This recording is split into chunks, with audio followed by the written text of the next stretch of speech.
you're about to make some new techniques come into your life. I screwed that up, didn't I? Anyway, you're going to get some new ideas on watercolor painting and things that will affect all your painting. Meet Birgit O'Connor. Birgit, welcome. Our guest today is Birgit O'Connor, and I'm going to take her out and then put her right back in, but she's going to teach you some basic watercolor techniques, and she seems to have disappeared. I'm not sure why, but hopefully she'll come back in here in a second. I'm Eric Rhoads, publisher of Fine Art Connoisseur and Plein Air magazine. Welcome to day number 299. Woo! We're on the edge, baby. What that means is that we have been here for 299 days, and we have been here since the beginning of coronavirus quarantine. And we wanted to be here for you every day. Well, nobody knew that every day was going to mean almost 300 days. We thought, a couple weeks. But anyway, we're sticking with it. We want to be here for you. And I know a lot of you are still locked down. We're all being careful wherever we are. Looks like Birgit is back. Well, I went for a little ride, so I assume you told them all about me. And I didn't say much. I was just stalling. So Birgit, what are you going to do today? Okay, so what I plan on doing is showing you how to paint that one right up there. And why I'm going to do that particular painting is because it's bold, rich, it forces you to move water and color around, and you're going to have a really good time. Because I think what also happens, I see people always struggle with the... Well, we're having another internet problem, aren't we? Oh, this is odd. There we go. Okay. So, all right. So should I just jump in? Yeah, jump in, because you froze up there for a second. And if you freeze up, I'll just step in and cover for you for a second. I want to tell everybody real quickly that today is day number 299. Tomorrow will be day 300. Big celebration tomorrow as well. Tomorrow I've got a whole bunch of prize packages that are worth a lot of money each. Also, we have a special guest, the great C.W. Mundy will be on with us, and he's going to talk about the philosophy of art, and he's going to teach you some principles, and it's going to be some things that you're going to love. So you want to tune in for that tomorrow, and that's at 12 noon here Eastern time on Facebook and Instagram, YouTube, etc. Okay, now we're going to go to Birgit, and she's going to teach you how to get these vibrant colors and how to get the paint flowing. Birgit is on the faculty of Watercolor Live, which is coming up. As a matter of fact, the 20th inauguration day is the day that the price increases. So you want to make sure that you get your seat soon. I also just got a call that said we may have to end the VIP program here pretty quickly because we've only got a little bit of that stuff left. So you might want to get in there if you're going to do that. Birgit, take it away. Okay, thank you, Eric. Okay, so I'm going to talk fast, so hopefully everything sticks. And one thing I just wanted to mention is I've got this lesson. I opened this up, available on my website. We can talk about it later, but I'm going to work my way down through this pile. So this is a really good one for you to work with. We'll talk about that later if you'd like. And I just wanted to show you this one. And why I'm showing you this one is because you can really paint in any direction and finding the balance in a painting. So just working my way down. So getting to the demonstration. Let's move all this stuff to the side. And I do have a few things. I just was working on a few other little demonstrations there. All right, so I want you to see where I intend to go. This is a tulip, and it's got lots of big shapes, and it's a very dynamic painting. So I'm going to scoot this over to the side, and then we're going to talk about the amount of water. Let's see. If you don't mind, Birgit, if you'll just tell us real quickly about what kind of paper you're using, what kind of paint you're using, and what kind of brushes you're using. Everybody wants to know that. I should also mention to everybody, please mention where you're from in the comments today. We do have prizes. The winner of the Make More Money Selling Your Art book goes to, let's see, I lost it already. Anyway, I seem to have erased it. Today's prize will be a pair of value specs, but I have to find the winner and get back to you on that. I think I actually accidentally erased it. Okay, Birgit, are you ready? I'm ready. I'm ready. You know, this is just a day in flexibility. That's what this is, and that's what live is. All right. So when it comes to brushes, so I'm looking for the shadows too. So I know I have the light keeps changing in here, so I'm sorry about that. So when it comes to a large shape like this, depending on what I'm trying to do, if I want a puddle of water on the surface, this is 300-pound Arches paper. What I'm looking for is a bamboo hockey brush. A synthetic brush isn't going to hold the amount of water that I'm looking for. It would lay down more of an even layer. I'm looking for a puddle. Now, where do you get a brush like that? This one you can get really at any art store, and you can get better made hockey brushes with shorter hair. And the problem with this, it's a love-hate relationship. I'll try to get that up there closer to you, because what happens is it loses hair. So I would take a little bit of the liquid super glue and get it through here and work it in with a little toothpick so it doesn't lose the hair. You can get better made brushes. The problem is it doesn't necessarily hold the amount of water that I want. That's why I'm using this. And I can show you also how to lift hairs out if we need to. So I'm going to take my water over here so you can see me grabbing water. You have a reference photo? Let's see. I don't have a reference photo with me right now, but what I can do. You're going to just use the other image that you already painted as a reference. Is that right? Yeah. So basically the idea, because I thought, what can I do within this period of time? And my goal is to show you how to get color intensity. So a lot of people, they'll lay down one layer. It's either too weak or it's not moving, or they have lots of brush strokes. So I'm trying to show you how to not have brush strokes, move that water and color around, and build that intensity. So here I'm thinking, do I want to go ahead and apply the water first, which I could do. But knowing a lot of people, if they do that, the surface is going to dry faster than they can work. So let's go ahead and make a couple of puddles. Now, my problem is I didn't remove my purple that I have in the palette here, which could absolutely go into mud. But what I'm going to do is take maybe a little, let's see, that is a little Hansa yellow, and I have a little Indian yellow. And I'm thinking about my puddle there and whether or not I can get away with this. All right, so I just want a little bit of color there. And then I'm going to take my brush. Now, is this, I think you can see it all right here. So I'm going to go ahead. What I'm going to do is determine, do I want to just work with one petal or two petals? Now, I used to work with one giant shape, and if I'm talking to somebody that's never done this before, I would say just work with one shape at a time, one big shape, because if it's too big, you'll be overwhelmed. Now, what I like to do is incorporate both shapes, because otherwise I end up, it helps you harmonize the color. But let's just work with one shape right now. Okay. And what I'm doing with this, it has softer hair. That's another reason why I'm using this particular brush. Let's look at the water on the surface. Let's see if you can see a shine at all. It doesn't really matter because you're going to see it once I get the color on.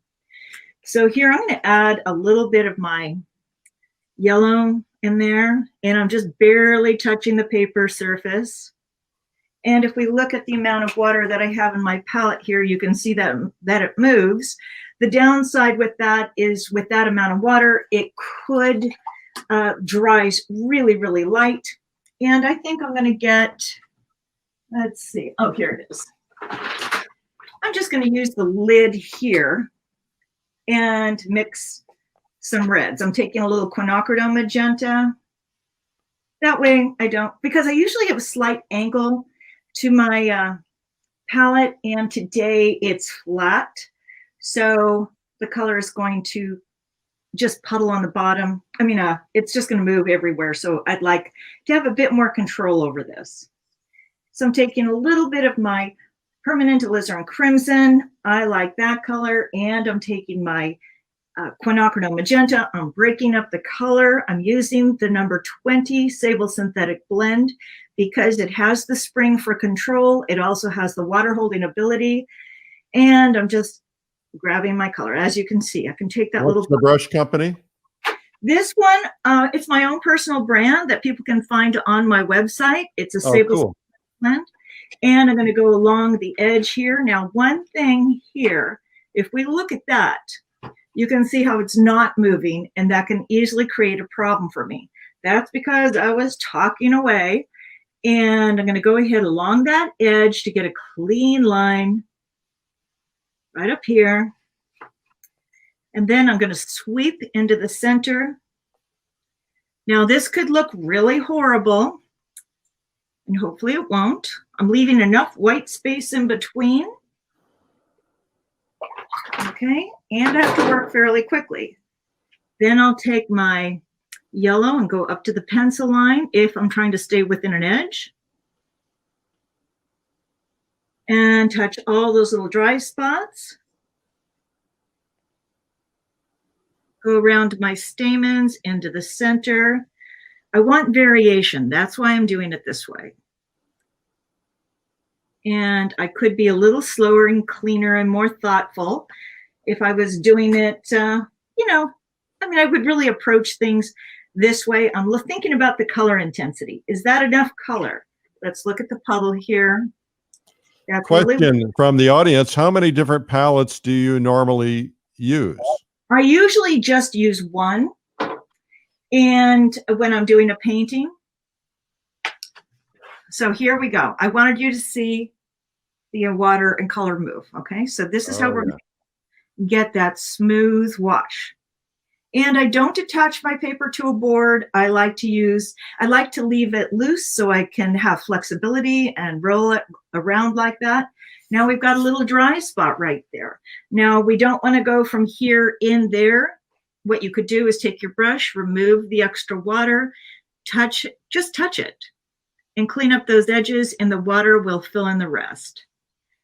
Okay. So now, how do you keep the water from bleeding outside of those edges? Because it's not going to go anywhere as long as the surface is dry. But if I put water here, then it's going to move. So let's do that. Okay, so I'm going to go ahead and I'll put water over here. Okay. And I would have to babysit this. If I like what I have, I'll have to keep an eye on it. Otherwise, it's going to bloom everywhere with the amount of water that I used. So I'm going to use this idea. I'll get a little more yellow in here, maybe. Let's get it over here. I'm going to go up to the edges. The only reason why I'm using 2 palettes today is because of that little purple that I forgot to get out. You don't want it to pollute. Right. So I'm just going ahead and grab some color, put that in there, really be bold. And now I'm going to just touch, actually this here. If I take my number 30, which is a really big brush, which I love. Okay, I'm going to get it wet, remove the extra water. I'm not usually going to paint with this. I might touch the towel to remove some of the extra water. I'm going to take my brush here. I want to show you how to soften an edge. So I would just go along this side like that if I wanted to soften an edge, or if I want it to move. Now, a lot of times people would be terrified to touch this again. So I'm going to just get some water. I'm going to get a little sloppy there because I want you to see what you can do. You can move things around like this. Now, I have this lesson actually in my bold, rich, saturated color course. All right, so I'm going to go ahead and move this around. I've given you, by the way, folks, her website is birgitoconnor.com, and she's actually offering a discount, 15% discount if you use the code watercolor live. So you can get her courses and things there. Thank you. Okay, so here, this has created a foundation. So I'm going to go ahead and move that over to the side. So let's pretend that dried. And I could leave that alone, but if I want to build my color up, I'm going to go ahead and do exactly the same thing. So I'm going to try to do this one quickly. I'm going to re-wet it, and if I have 2 petals, I can paint right over the other pencil line in both shapes. I've got a lot of dry spaces in here, which isn't perfect, but I can deal with it. And I don't usually come back in and add more yellow So I'm going to bring more red into it. My quinacridone magenta and the alizarin crimson, permanent alizarin crimson. And all this is basically showing you the second layer. All right, so if I have any dry spaces, I'm going to touch it with my brush, my number 30. Let's just touch a few of these lines. We don't need to apply color everywhere. We're just touching a few edges.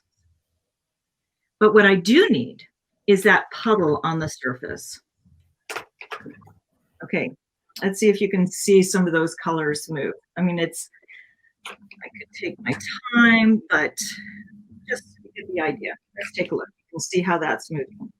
So I'm basically repeating what I did in the first layer. Now there's a big puddle of water there. I need to remove it. So either I'm going to allow it to run off onto the table like that, then wipe it off. And then I need to make sure that the surface dries evenly. Otherwise, we'll end up with blooms. So now if I wanted to separate those petals, let's see what we've got here. Oh, let's see. We have two different ones here. Now, why I'm showing you two different ones is because what I did is glazed over everything. There's no edge here. It's just my pencil line. Here, what I have is I did this petal and then I did that petal. So they're two separate petals. So now another problem that people have is a lot of times the color accumulates along the edge. And the reason why that happens is if you continue to add water and color back into the shape that you're working on, there's nowhere for anything to go. It lifts off of the surface and it scoots out to the edge. So that's why you get those hard rings. Now, let's see, if I wanted to make a shadow in here, let's go ahead and do that. Because I'm thinking this is all transparent color? This is all transparent, yeah. Okay. So, I mean, I cringe if I don't use white, I don't use black, but, you know, just the idea of, you know, I know there's so much you can do with white and that would be fun, but I just cringe with that. So I'm going to go ahead. I'm trying to get better and more relaxed about it. But there's a question from Peter. He says, will she get cauliflowers in her washes from back runs, and how do you avoid them? Okay, so I won't actually get them in there if I keep moving the paper around like this, you know, and just babysit it and watch it flow. Now here, this is starting to feather out a little bit and I don't mind it, but if it did feather and I didn't want it and it's crawling this way, all I'm going to do is tilt my paper this way so it changes the direction of the movement. If I do have a cauliflower or something, which, you know, a lot of times it doesn't bother me, but let's say like this might be a good example. You can see this thick color here because all of these are actually demonstrations that I do. So right here, what the easiest thing to do, a lot of people can take a little brush and fuss with it and that's fine, but I could just go ahead and get it wet. I could use a hockey brush or I could use my 30. Let's just get it wet. And then what I could do is take a magic eraser. You can either go back over it like that, but we don't want to have lines everywhere. Just take a magic eraser, get it wet. I'm going to remove the water, and I could use the larger one, and we're just going to rock it back and forth. You see how I'm just barely touching it? You know, I've never personally wanted to use these, but from teaching workshops and traveling, I thought, you know, I need the student to be successful. And this is going to be the easiest way for them to be successful. We don't have to scrub. The surface was damp. And then I came in with my magic eraser. Now we've got just a few little dots there. Then go over it with a number 30 with clean water or the hockey brush. And the reason why we want to do that is to even out the surface again. And then you can see maybe that little bit of color there. That's from this. Just bring out that clean water further. Okay, so now I was going to add a shadow into this. And I don't really want it to be brown, so I don't want to use my oranges. So I'm going to clean that out just a little bit. And I have just started, we just did a 3-day workshop at the beginning of the year, which was wonderful. And I am doing 2 portrait courses. So they might want to check that out too. So what I'm thinking about my shadows. I don't want to go gray. I don't want to go neutral. I want to be bold and dramatic. So what I'm doing is taking my quinacridone magenta, and I'll take a little bit of my Winsor Violet Dioxazine, just a touch, basically, not much, because I don't necessarily want to add, I'd like a darker value, but I don't want to just use more of the same color, because otherwise it just gets thicker and it doesn't really show the contrast. So let's go ahead and do this. And I like the Winsor & Newton quinacridone magenta. Now this, unfortunately, is a little damp, but I'll work with it. And I'm going to turn my paper. This is another reason why I like to have it flexible. And to get control and the drama that I'm looking for, I think I might add a little bit of my permanent alizarin crimson. I'm going to work wet on dry. And the reason why I'm working wet on dry is so I can get that clean edge. I'm going to go along the edge here. And I also don't want it to be so thick and pasty. I want the watercolor to move, but I want that color intensity. Those are the things that I'm thinking about. And I'm changing the direction and the angle of my brush. Okay, Birgit, you're really a great teacher. Everybody give her thumbs up and applause and heart. She's a great teacher. Thank you. Oh my gosh. People are loving this. Oh, I'm so pleased. Thank you so very, very much. Oh, so I'll just swell up. You'll get a big head now. Well, I'm feeling it. Birgit, right. You also have a book out. Is it called Watercolor Essentials? I actually have 3 books. I have Watercolor in Motion, Watercolor Essentials, and Paint Watercolor Flowers. It's hard to remember all the titles, isn't it, when you got 3? Grabbed them to show you, but I think I have them here. So we'll see. Okay, I need to pay attention for just a second. So here, you can see how thick that is. You can see also how that starts to lift off because we've got this wonderful highlight over here. Now, here, this is looking pretty flat, but it's dramatic. And if I continue with this, which I'm going to do on dry paper because I want that to pop out, I'm going to either, do I want to use the belly of the brush, which is the big fat part, or I'm going to go ahead, go along the edge, and I will because I want it to be a little irregular. But to change it and to make it more interesting, I'm going to add a bit more water, not necessarily more color. Thank you, Eric. That was so kind of you. That's true. Thank you. Well, you can really see that 3-dimensionality pop out now. Mm-hmm. And then I'm going to let that color follow that water that I just laid down. Okay, because, you know, most people get stuck in little tiny brushes. Now, when I'm looking at this, I don't like the edge of that because that was the belly of the brush and I thought I would. But to change it, all I'm going to do is go along the edge and maybe change the angle of my brush. And then I'll come down here. And this is a big shadow. Let's see how that compares. You get the idea how that is going to work. Uh-huh. Okay. Well, you've been doing this for a while. It looks like you're so accomplished. How long have you been doing it? Well, since strictly watercolors since 1988. Wow. And then I wrote the books, and then I did a lot of traveling, teaching, and met wonderful people and wonderful organizations. And fortunately, before the coronavirus hit, I was already teaching online. I was creating my online courses. I had DVDs, and you know, I just find what works best. We've got a wonderful community. It's awesome. And there's just so much I can do. And I do it differently than just just an online Zoom meeting. We've got the curriculum already there. And then we build upon, I'm sorry, this is like walking and chewing gum at the same time. I know. I'm sorry. I shouldn't ask you questions. I'll be quiet. Oh, no, it gives you an opportunity. But you can see hopefully how that's popping out. I'm just going to see if I need to skip ahead anywhere. Let's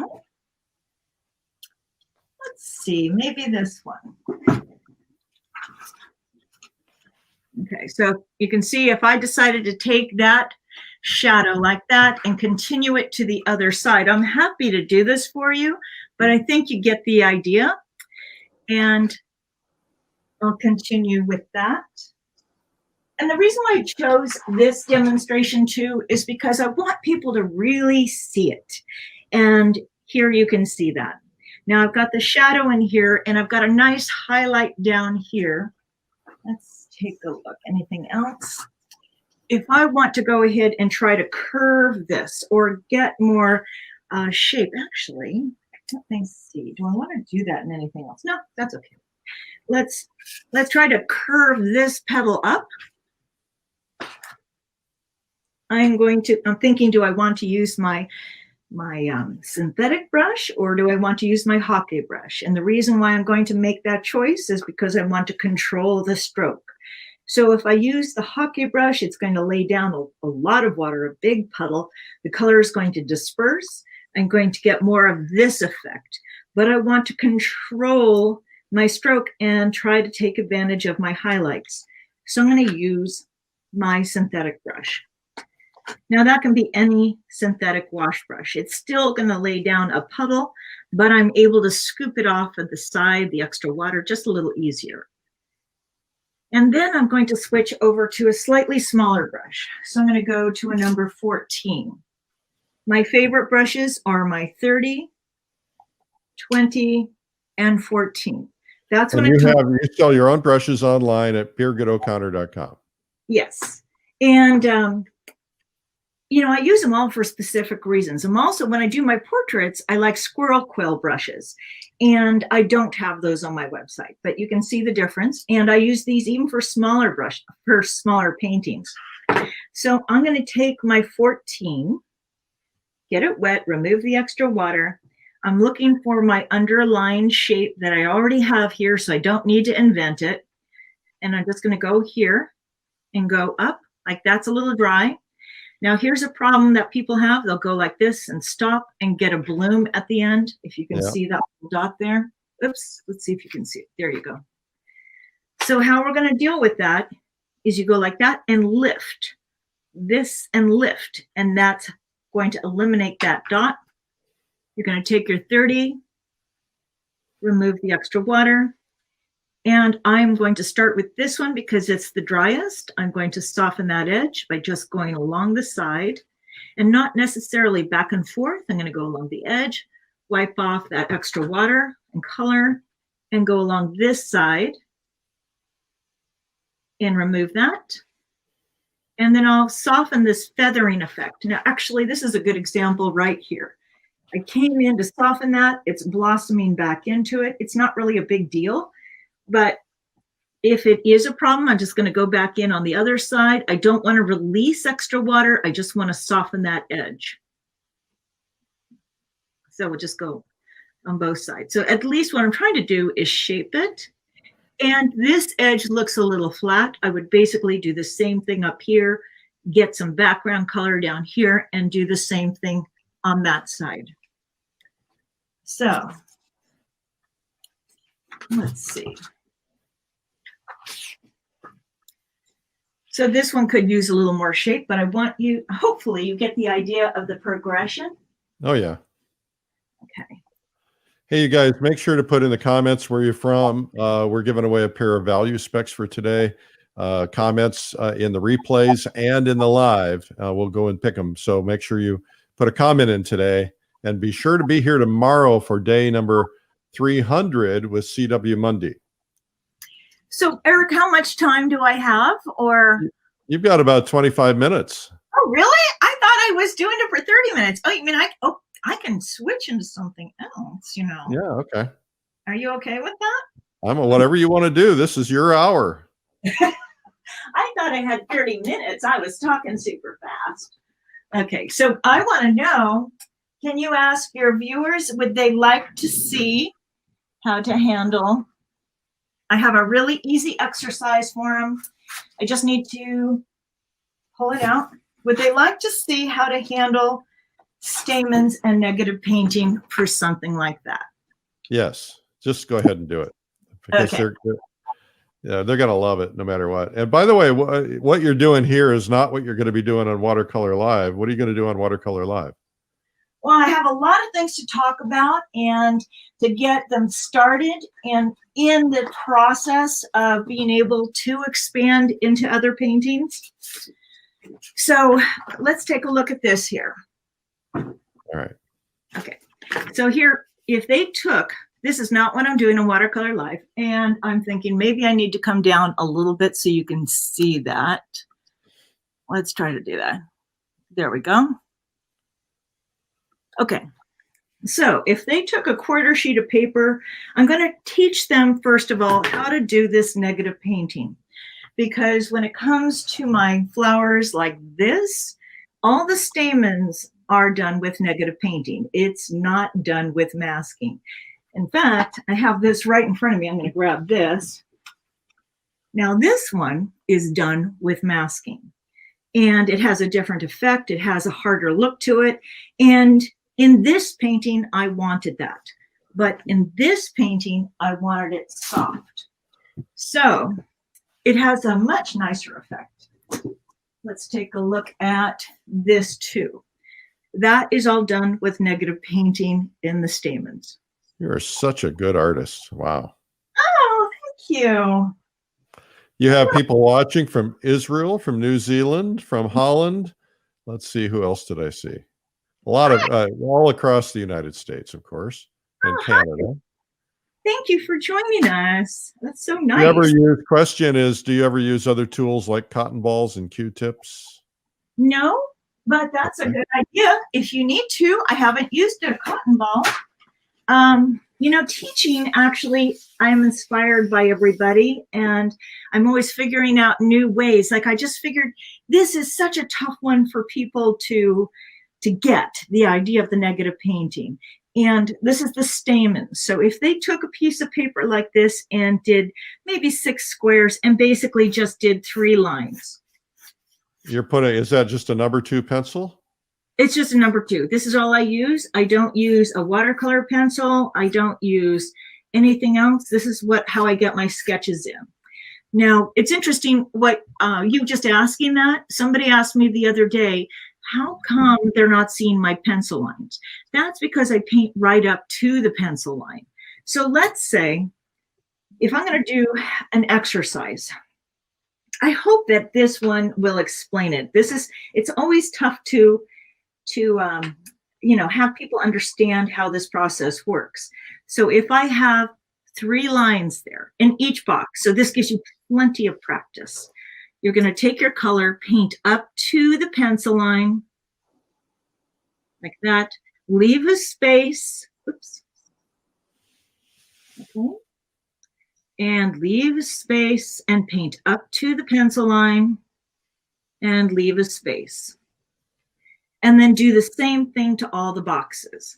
So just make them all look like that. Why are you doing them all? Is that just practice? Yes, that's just practice. And what I'm trying, like I could do that, but the problem is the drying time. So that's why I tried to do this ahead of time. So that gives you the idea here of the little lines, painting up to the lines, painting up to the lines. And now we're going to start to create different shapes. And hopefully this is going to make sense once I show you in the painting. Okay. Lines, space, and then we're going to break it up. You just create another line, like either use a pencil or a different shape, whatever you like. Okay, so then we're just going darker with our values. Now I know so my paintings really are a combination of positive and negative painting. And a lot of people have a hard time wrapping their mind around negative painting. So we're creating just another layer. And then that would be similar to this here. And then I'm going to go again on top of this, maybe with a slightly darker color. Now, watercolor typically dries lighter or darker? Lighter. Lighter, okay. Yes. So you can see I'm just breaking up the space. People like your tape with the chicken silhouettes. Do I have chicken? Do I have chickens? What is it? I don't know what it is. Somebody said it looked like chicken silhouettes. Oh, they're butterflies. Oh, okay. we like butterflies. Yeah. Okay, so you can see that I broke it down, going darker, and then here that would be similar. I'm going to break it up and go a little darker. Okay, and then just continue this process and do a few lines. And hopefully you get the idea. And then I can always take this off so you can see it. Now I'm going to show you the painting, because I wanted you to understand how that can be applied into the painting. Let's see, where are we on time? Oh, okay, guys, put a comment in. Was it chickens or butterflies? You have to tell us what you saw. There's a debate going on. There are people saying they saw chickens. We'll see what the comments say. Interesting. Okay. Let's see. So I have a stack of these here because I thought I didn't know how much time I had. And I thought, do I want to show you how to approach the very beginning of the flower? Do I want to just stick to the center? I think what I'm going to do, let's see. I'm going to just clean this up first. Okay, let's clean that up.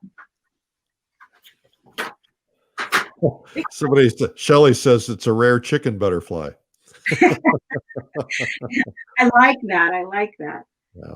See, like I could continue to work on the red one, but I think that you get the idea on that. Yeah. So here, let's say if I had a white flower. Now, a lot of times people want to put a background in so they can see it. And you can, but that's not my tendency. So what I would usually do is, let's see if I can create some space around me here. I would be determining how much water do I want to put on the surface? What size brush do I want to use? If I use a number 20 brush to apply my strokes, that's going to apply a lot of water and color. It's going to disperse everywhere. I'm not going to have necessarily a white flower anymore. So the way I like to do it, for my students, I tell them tint the background so they can see the flower. But what I like to do is I'll take maybe just a little burnt sienna and a little, French ultramarine blue and burnt sienna. Now, I personally like that combination. It's the Winsor and blue, French ultramarine blue. I like that gray color. I could also take some of my palette mud because white is the combination of all colors. So I'm thinking, how much water do I want on the surface? I'll take I'm thinking about the size. Now, I don't need a puddle, but I could use my hockey brush to cover a large area. Let's do that. So I'm just going to wet everything. So instead of working one little petal at a time, I'm getting my water and color down. Now, my color is tinted, which isn't ideal, but just so ideally you should use fresh water. Yeah, but a little tint's okay. You work with what you have. And are you using tap water? Somebody said the other day, if you use distilled water, it won't mold. I don't have a problem with molding, so that's interesting. Okay, so maybe I need to back up a little bit, or is this up? I think you can see it okay. Oh, this is good. That's fine. So what I'm going to do is I'm going to look for the shape of my petals. That's a little dark, so I'm going to go ahead, add a bit more water into my mix. And I'm going to find the bottom of my petals, and I'm playing with my brush stroke and the amount of water on my brush. So I have this one in my white flowers course. And since the surface is wet, I can work with a few petals at a time. The problem with this is that a lot of people will add too many lines, not soften it, and then you've got lines everywhere. So just like we did the red flower, we're going to lift it up. and try to let that color move. And if it doesn't really want to move on its own, then we'll take a number 30, remove the extra water, and just soften a few of those lines. We want to change the width and shape of it. Just tint the paper. And once we have all of that in there, I'm going to come in with a shadow. So just to give you an idea how to get started on that. And let's see. Okay. Now, I don't have one that's dry in between, so I've already added the shadow to this. And since I'm talking about the negative painting, I'm going to show you how that little exercise would apply into something like this. Okay. And I don't want my stamens all to be in the same direction, and I don't need all the detail. Can you see that I have just a few little lines, pencil lines, to show me the direction? Hopefully. All right, then I'm going to take, I'm thinking, do I want to start with a small brush or my number 14? In fact, I'm going to try, I don't know if it blurs in and out, so I'm going to change the focus on it. So I'm going to try to, instead of getting fussy, I'm going to work with my largest shapes first and then reduce the size of the shapes. I have a question for you. Somebody in the comments says, you make this look easy and fun, but I'd be freaking out. What is the best way for somebody to overcome that? You know, that is interesting. And we all get afraid. So what I would say is, because, you know, when somebody just tells you it's a piece of paper, it is, but I think of every painting as an experiment, and I'm never going to learn unless I just go for it. And you need to put it up and step back and just, if you really need to get over something, turn your music up to get you out of your head. And you could just take a light tint of color, spatter some color, or put a wash on your surface so it just breaks it up. Does that make sense? Do you know what I'm saying? Okay. And is this hot or cold pressed? This is cold press. Okay. What's the difference? Okay, so a cold pressed surface has a softer velvety feel to it, and a hot pressed surface has a slicker, harder feel to it. Okay. I'm going to show you the difference on that in just a second. So, okay, I'm looking for, hopefully you can see what I'm doing. Yep. Okay. And then I'm going to look for some large shapes. Remember, like the first rectangle, I'm breaking up the shapes. I'm not thinking about the detail, just shapes. Okay. And while we were talking about the hot press paper, I'm going to grab this. Now with hot press paper, people use that more for botanical work and very loose paintings. Now I used it for this painting because I really wanted to capture that loose blooming effect. I wanted more drools. It's a tad sloppier, my approach, but here I'm using squirrel quill brushes, and I loved working on this paper. I will not get this effect working on the cold press paper. You know, it depends on the style of painting that I want to do. Okay, so we have a few stamens here, which would be very similar to, let's see, similar to that. You were so prepared. I didn't feel like it. I appreciate that. Okay, so can you see that we've got our great big shapes there? Yeah. Yeah. And then we're going to use that idea that we did in that exercise. And we're just going to go a little smaller. Now, I didn't have much shape in here, actually, but hopefully you'll get the idea. I'm using the smaller brush and looking for a direction for them to fall. When you do these originally, are you using photo reference or are you actually painting from flowers? When I use photo references for these paintings. And, you know, remember I did that watercolor battle with you. Yep. And that I was using paper. I was painting with paper instead of, mostly with paper and some brushes. And That was on day 200. It's hard to believe we're up another 100 already. Insane. It's crazy. Okay, so you get the idea, just continuing to break those shapes down. And let's look at that one. Okay, so I have a series of a few of them. I might be able to give you the idea. What paper do you use for portraits?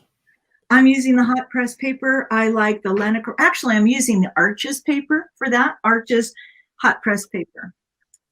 So why I have this one here, I thought maybe, let me see, I wanted to show you how you can glaze over. So we can see all these different ones. Now, these were things that I would take to my workshops when I would travel. Yeah. But what I'm looking for is one to show you how to shift the color on the inside. So here, this is all a very cold painting. And I want to try to get some warmth in there. So what I'm thinking about here is I'm going to take my Hake brush. Now, for the people that are a little bit afraid of painting, this might be perfect because I don't know if this is going to turn out. And I'm going to just not worry about it. I know that all that work that I've done in there, that negative painting, it's all going to basically disappear because if I go over it with water, it's going to soften those edges. But I'm thinking, do I want it to be that dark in there? Which I do want that depth in there, but I want a different color. So I'm going to go ahead and get water in there. Okay, and then I'm thinking maybe instead of just stacking color on top of it, maybe I should consider taking my Hake, or not, what do we call this, the magic eraser, and I'm just basically lifting a little bit of that color out. Now I don't need to do this, but I want it a little lighter, just a little bit. And then instead of leaving it that way, I'll get water on that again, just a little bit, remove the excess. And then, and I'm not worried about any of that funny little granulation that can happen in there because I'll come back in and do negative painting on there, but I want more of a warmth in there. So I'm going to take my Indian yellow. I don't really want the red. So let's get some over here. And that yellow on top of the blue can definitely go brown. So that could be all not fun, but we'll see. Let's just do it. I'm going to go right over those stamens. And let's see. I don't want to just stop right there. I want to pull it out a little further. And then I would also consider shifting the color in some of those shadows a little bit. Now I'll go back to my number 30. Let's move it around so it incorporates a little bit. And you can see, now here's another thing that people have a problem with. If they do something like this, the color travels out to this line, and then what they need to do is actually continue with that, soften it. Otherwise, they end up with lines that they don't want. Puddles, yeah. Yeah. Somebody asked what a magic eraser is. It's something you buy in the grocery store, isn't it? Mm-hmm. You can also get it online as a melamine foam eraser. The generic name, they used it for soundproofing things originally. Huh. Okay, so now that I have the basic idea of that, I would let that dry. Let's find one that's similar. Okay. Wow. See how we have that? Like that. When you get that dark in the background, what a difference it makes, huh? Mm-hmm. Yes. So then now I've got my stamens here, but I can decide, do I want to leave them soft or do I want to pull them out again? So if I want to pull them out, I can use maybe a number 8, or do I want more detail? Maybe I'll consider a number 3, depending on what I'm looking for. So now I'll go back into my grayish color, or even a little maroon, something darker. And then I'm going to look for my, just, you know, a few little lines, stamens, and bring it up a little bit more and just think about it, of how I want to direct it.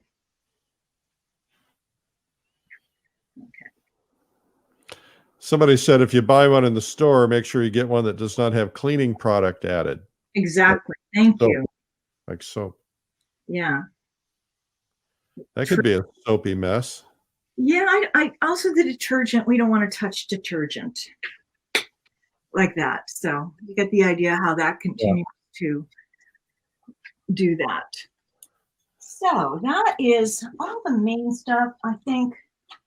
Well, I'll tell you, if every artist were as prepared as you are, man, you did a lot of work to get prepared for this. All these different, I like to call it cooking show steps. It is.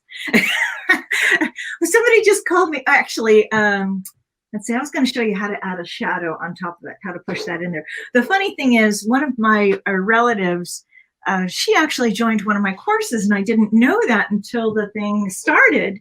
And she said it was just like watching Julia Child, because I was going, where is this? I don't know where that is, and throwing things. Oh, you have to talk like this. Oh, I think that's good. Okay, so here, this one. Now this works going back into the shadows here, if you can see that. But I want to show you how to do that. Now, ideally, I should lift that out a little bit. We're down to about our last 4 minutes. So. Oh, I got it. I can do this. I know you can. It's super easy. All I'm going to do is take my palette mud. I'm going to turn this right back over to you here. Take my palette mud and color, and I'm going to use the belly of the brush. Oh, that's a little too strong. Maybe I misspoke. Okay, and then I'm going to go over my stamens with the belly of the brush. I have way too much color on this.